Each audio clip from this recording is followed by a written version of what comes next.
এই মিশনটা আপনার মিশন আপনাকেই কমপ্লিট করতে হবে। Best of luck.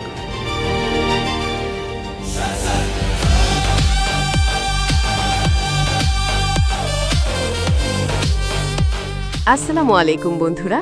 দুনিয়া টাকার গোলাম নাটকের 10 নম্বর পর্ব দেখার পর দর্শকদের মনে এখন সবচেয়ে বড় প্রশ্ন, যদি আগামী 11 নম্বর পর্বে শেহজাদ চৌধুরীর স্মৃতিশক্তি ফিরে আসে তাহলে রিশাদের আসলে কি হবে?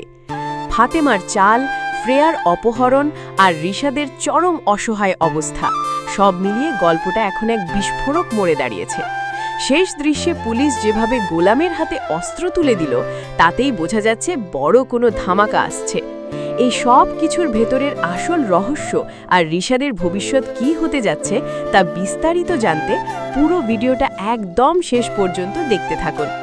বন্ধুরা, 10 নম্বর পর্বে আমরা দেখলাম ফাতেমা হসপিটালে নিয়ে গিয়ে গোলামের ব্রেইন টেস্ট করানোর পর নিশ্চিত হলো যে শেহজাদের আসলেই কোনো স্মৃতি নেই।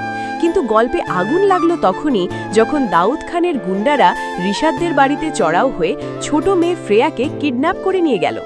রিশাদ সহ সবাই যখন পুরোপুরি দিশেহারা তখন রাস্তায় পুলিশ গাড়ি থামিয়ে গোলামের হাতে পিস্তল তুলে দিয়ে বলল, এই মিশনটা আপনাকেই কমপ্লিট করতে হবে। এর থেকেই পরিষ্কার যে শেহজাদ কোনো সাধারণ মানুষ নন, বরং অতীতে তার বিশাল কোনো হাই প্রোফাইল পরিচয় ছিল।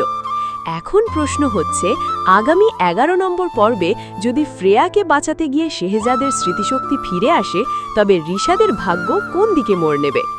আমাদের জোরালো ধারণা, স্মৃতি ফিরে আসার সাথে সাথেই রিশাদের পুরো চ্যাপ্টার বদলে যাবে।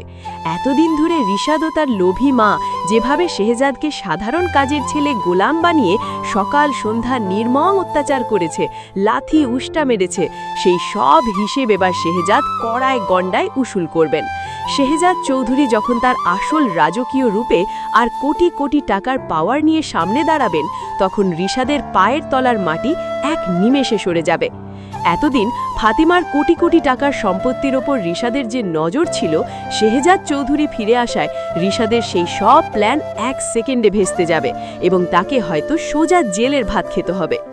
বন্ধুরা, আপনাদের কি মনে হয়, স্মৃতি ফিরে আসার পর শেহজাদ কি রিশাদকে ক্ষমা করবেন, নাকি রিশাদের কপালে চরম দুর্ভোগ অপেক্ষা করছে? আর ফ্রেয়াকে কি তিনি অক্ষত অবস্থায় উদ্ধার করতে পারবেন? আপনাদের মূল্যবান মতামত কমেন্ট বক্সে জলদি জানিয়ে দিন। ভিডিওটি ভালো লাগলে লাইক দিতে ভুলবেন না এবং পরবর্তী পর্বের এমন ধামাকেদার বিশ্লেষণ সবার আগে পেতে চ্যানেলটি এক্ষুনি সাবস্ক্রাইব করে রাখুন। সবাই ভালো থাকবেন, সুস্থ থাকবেন। আল্লাহ হাফেজ।